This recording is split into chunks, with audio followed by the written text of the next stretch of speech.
You know that old mantra, right? No regrets. We see it on t-shirts, it's a super popular tattoo. But what if that whole idea is just, well, wrong?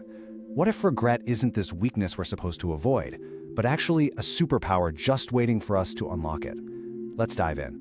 So author Daniel Pink found something pretty mind-blowing. When researchers combed through thousands and thousands of personal stories, they found that the only emotion people talked about more than regret was love.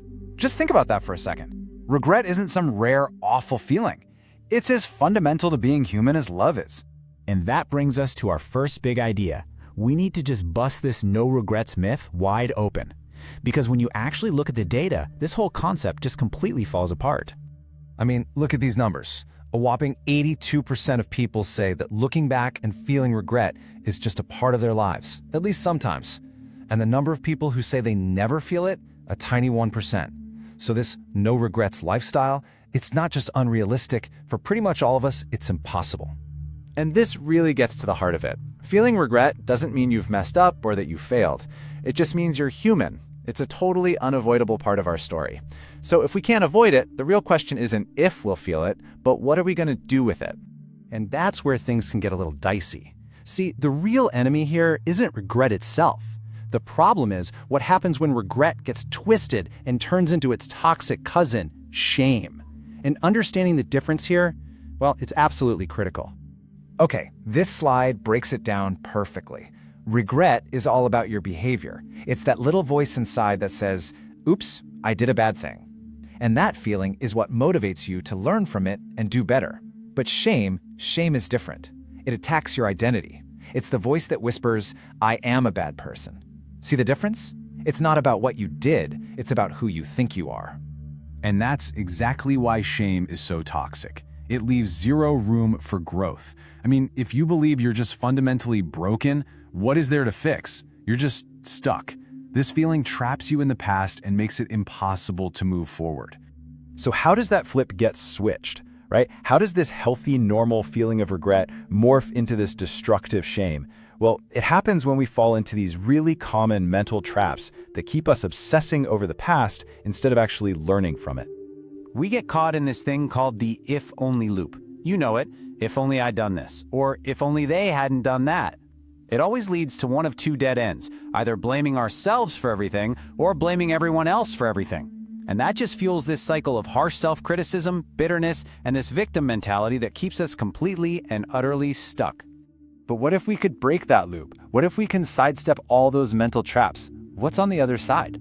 Well, this is where we get to the good stuff. This is where we discover the true superpower of regret, how we can turn it into an engine for growth.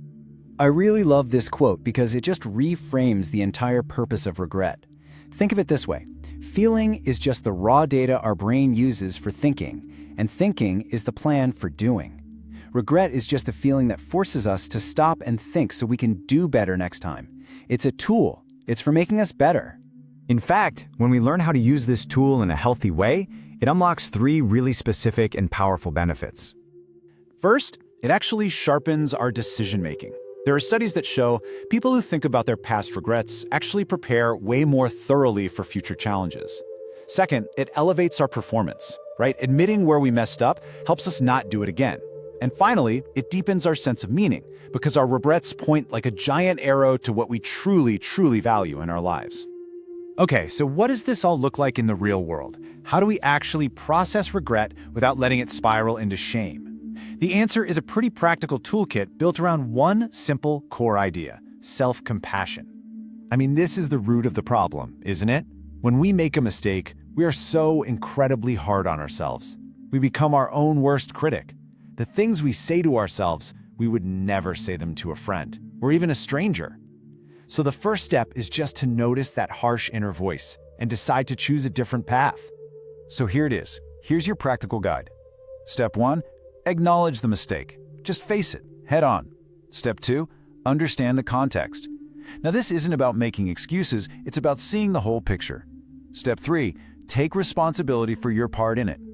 Step 4, and this is the game changer, show yourself some compassion. Ask yourself, what would I say to a friend in this exact same spot?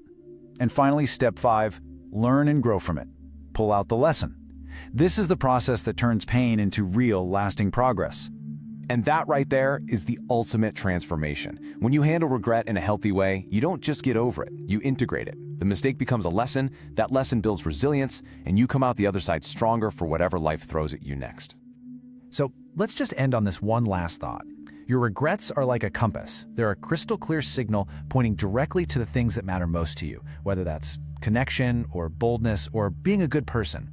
So instead of running away from regret, maybe it's time to ask yourself, what is this feeling trying to teach me about what I truly value?